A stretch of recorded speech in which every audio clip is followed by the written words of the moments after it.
Hello, everybody. Welcome to Three Bone Theater's YouTube page. We are here to talk about the current production of Toni Stone that opens this weekend on August 19th and runs to the first weekend in September. This play is phenomenal.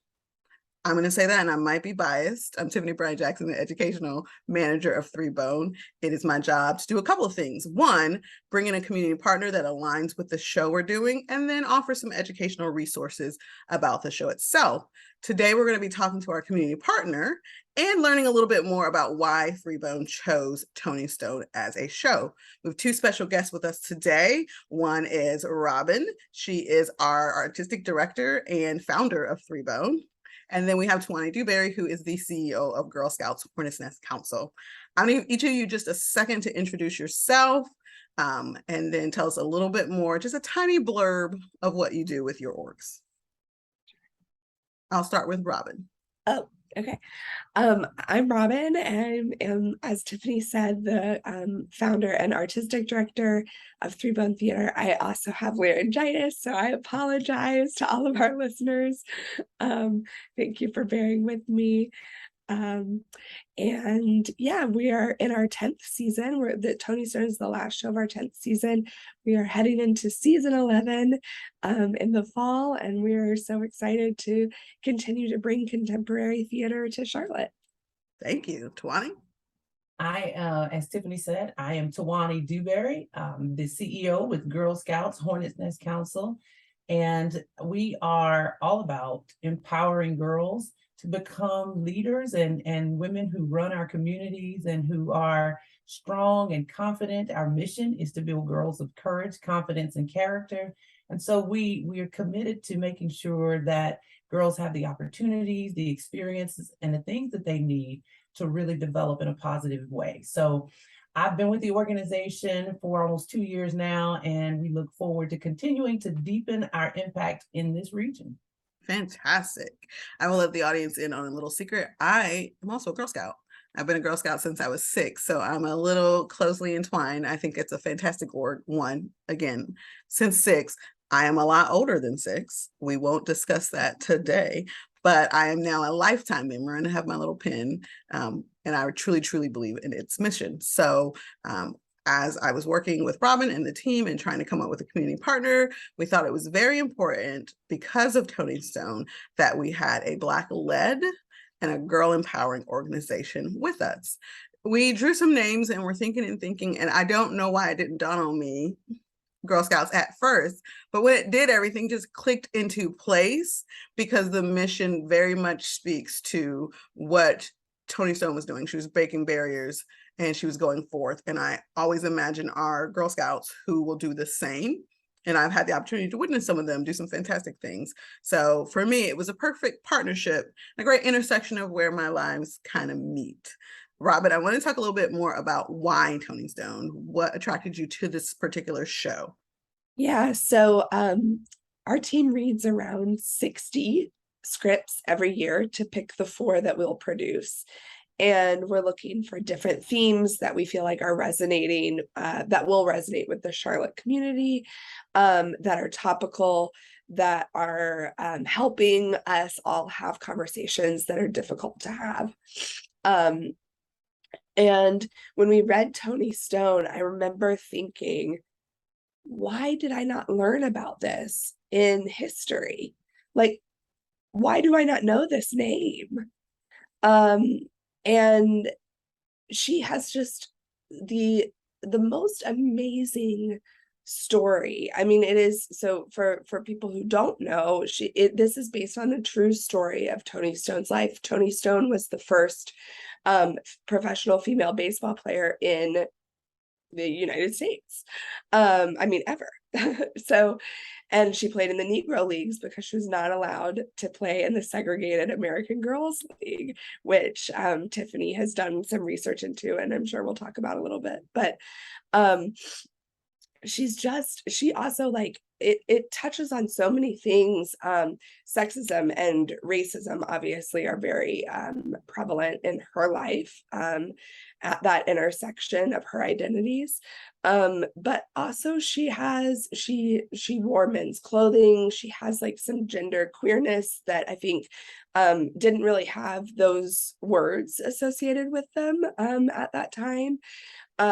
She also has some she is not neurotypical, and you see that in her story. People who are very accustomed to folks on the spectrum will notice some of the kind of things in the way that she talks and fixates, and is an amazing resource of knowledge on specific topics that she is focused in on. So I think when I was reading it, I just thought, my gosh, I mean, she is this American icon for so many identities that we typically erase from American history, right? And why do we not know her? Like everyone needs to know this story. So we just and what an amazing opportunity as well to have a cast of 11, 10 Black men on the Charlotte stage. I have not seen a production like that in Charlotte, I don't think. And with that many local Black actors, and it's just been a joy to work with this cast and have Dr. Corliss Hayes lead the production as the director. So it was just really important for us to tell the story. Charlotte also has a pretty amazing, rich history of the Negro Leagues playing here and in North Carolina. And so that was something that I was unaware of as a native North Carolinian. And I, a white native North Carolinian, right? And so that was part of this state's history that I was not aware of and I was not taught about. And I think that's so important too. So those are some of the reasons that we just felt like, oh, we have to tell this story. Yeah. And I will know, as we were doing research, I was pulling it up, and I know I'm not the only person who heard, oh, a woman in the professional leagues, and thought A League of Their Own, right? That was like my instant, didn't we have a movie about this?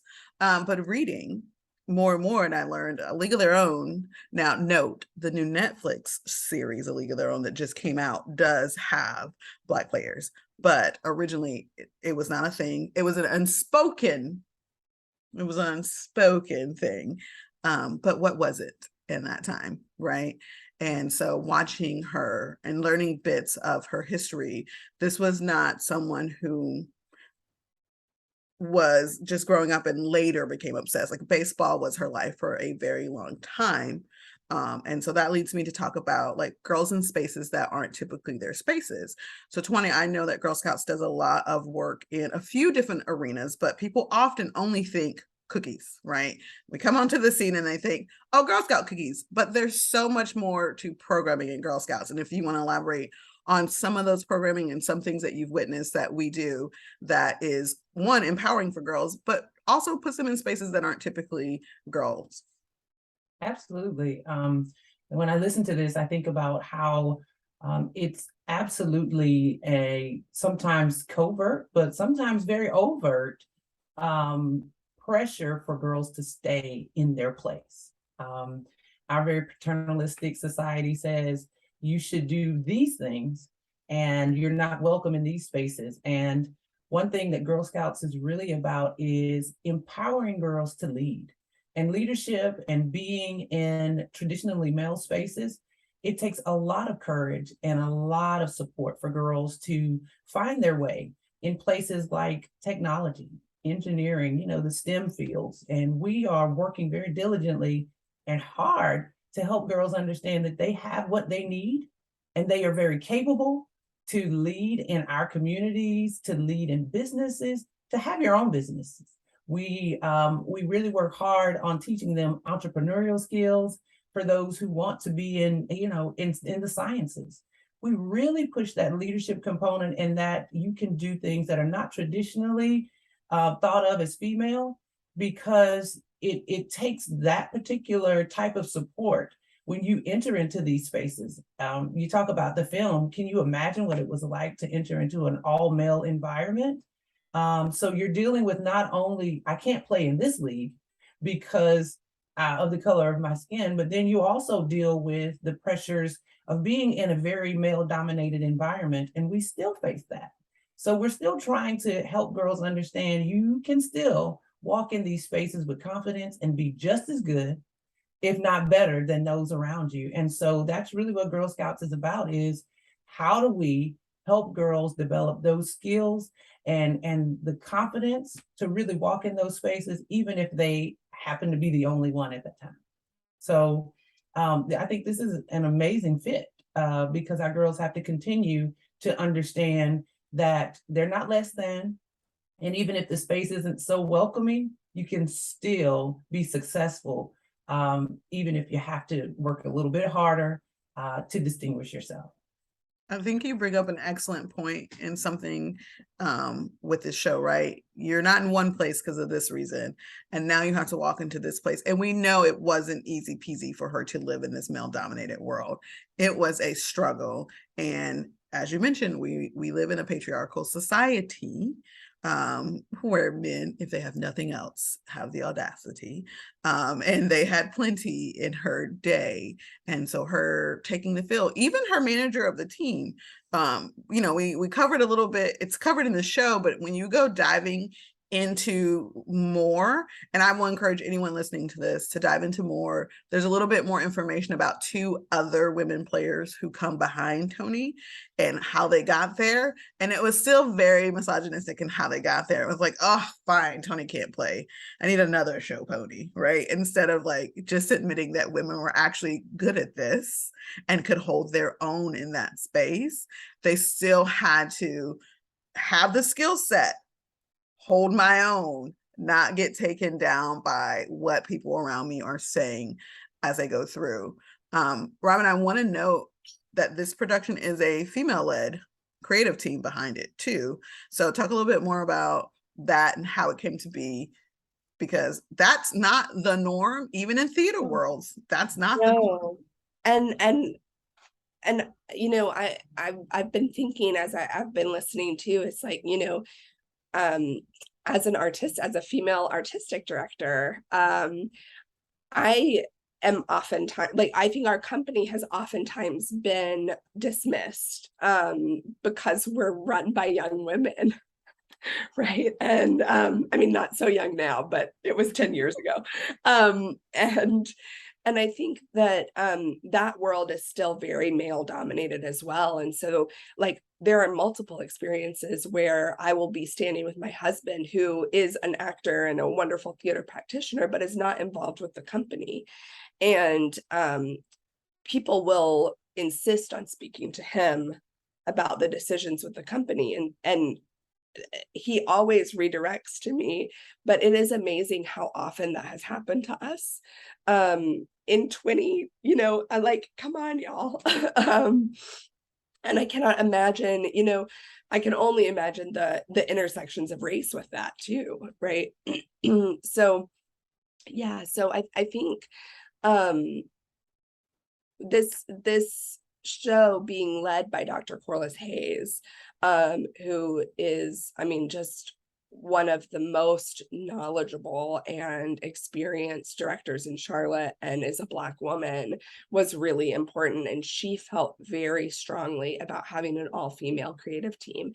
And I don't think we have actually ever committed to that, except maybe in our early seasons when there were just like 3 of us doing the shows. And that's insane, right? As a female-led company. And so this was such a treat to have, all female designers who are top of their game. And that was something else that struck me was like, Toni was excellent at what she did. Like, she was very much treated as the show pony that, like, Tiffany was talking about, but she also had the 4th best batting average in the Negro Leagues in like one of her last years playing, right? Like, she also was really good at playing ball. And so I think about that when I think of our design team. Like, yes, we specifically looked for all women, and they also happen to be women who are at the top of the design world in Charlotte. Like, they are all phenomenal. And so that's just been such an amazing experience, to have that energy around the production. Thank you. I'm going to throw it to you, Tayuanee, just to talk a little bit. I will say that I've come across plenty of people when you say Girl Scouts don't often think of Black women, and you are a Black woman leading an org that is not typically associated with our communities. Even though it's big in our communities, I can show you every historical Black church in Charlotte has a long-standing relationship with Girl Scouts, but often at CEO spaces, it's not the norm to see women of color in that space. So if you want to take a moment to talk about taking the lead of such an org and that experience, and how Hornet's Nest has been shifting a little bit to take in a little more content that covers diversity and inclusion. Absolutely. When you think about Girl Scouts, of course, a lot of people don't think about it when you talk about minority communities. And hats off again, you mentioned it, Robin, Corliss Hayes. I've worked with her on the board of 100 Black women here in our local chapter. And I would say being in spaces where you're not typically seen, even in women-led organizations, even nationally, if you think about Girl Scouts, there are 111 chapters, councils. There are only 10 minority CEOs. Mm-hmm. So it is still a big thing to walk into these spaces where whether it's a female operated organization, when you add the dual component of being a minority and a female, you still have a lot of barriers to overcome, and the standards are really high. But I think it's important that when we're talking about girls in our community, that they have the opportunity to see in leadership positions someone who reflects them. And so I don't take it lightly that in this seat, it is an opportunity for girls of color to say, hey, I can lead as well. And it is my charge to make sure they understand that they absolutely can, and to empower them with the tools to do so. And making sure that we change that narrative about Girl Scouts, that people understand that Girl Scouts, yes, we sell amazing cookies. I love a Thin Mint. But Girl Scouts is about leadership. It's about teaching entrepreneurial skills. It's about helping girls to understand they can change the world. And so whether you are a traditionally thought of Girl Scout or you are coming from a minority community, we have a tremendous number of troops that are in historically Black communities, but we have a number of troops that are Latinx, and Indian origin. There are so many diverse girls out there who are benefiting from Girl Scouts, and we have to tell that story as well. And being able to be an example and to sit in a seat where they can see themselves reflected is not only an honor, it's a humbling experience. And I think we have to continue to put fabulous folks like Dr. Corliss Hayes out there for girls to see that is absolutely possible for them to achieve whatever they set their minds to. Yes. See, perfect partnership. Who knew? You just had to marry different pieces of Tiffany to make a perfect partnership. Look at that. And yes. This is exactly why we brought Girl Scouts of Hornets Nest Council on as our community partner for Toni Stone. I do want to thank you both for taking some time to just talk about why we chose this. And Tayuanee, thank you for joining us this morning to tell us more about Hornets Nest. I do believe it's important. If you're coming to the show, here are a few things I want you to know. 1, go to threebonetheater.org to get your tickets. 2, if you are a Girl Scout, we do have some learning opportunities for you. The show itself is 16 plus because it does have some adult content, but we do have content for all ages as far as work behind the scenes and to learn more. So please tune into that and have discussions. We wanted to carry on past this moment. While we are showing the play, we want the story of Toni Stone to go throughout our communities. I invite everyone to take some time and do some research. If you've seen the show already or you're going to the show soon, do know that it doesn't stop at the show. I'm a firm believer that theater changes lives. And in order to do that, we have to take it outside that space. What happens when we leave Toni Stone? More conversations. Now I've been knee deep in Toni Stone for a little bit, but I want you to join me. Come join me. When you see the show, there's an interactive piece outside of the theater. We're going to ask you a couple of questions. Like, is this the first time you've heard of Toni Stone?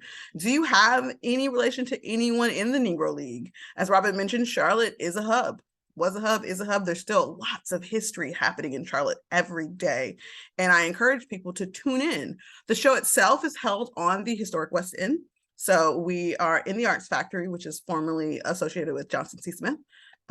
Please come, learn, take the history. I encourage it all.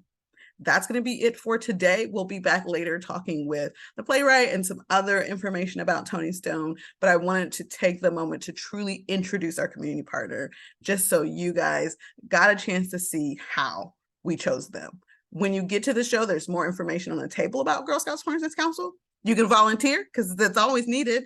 You can take charge and lead these young girls. But if you have girls at home, you got the information to join then. So thank you everybody for coming to catch up with us today. We appreciate your time and we hope to see you at Toni Stone.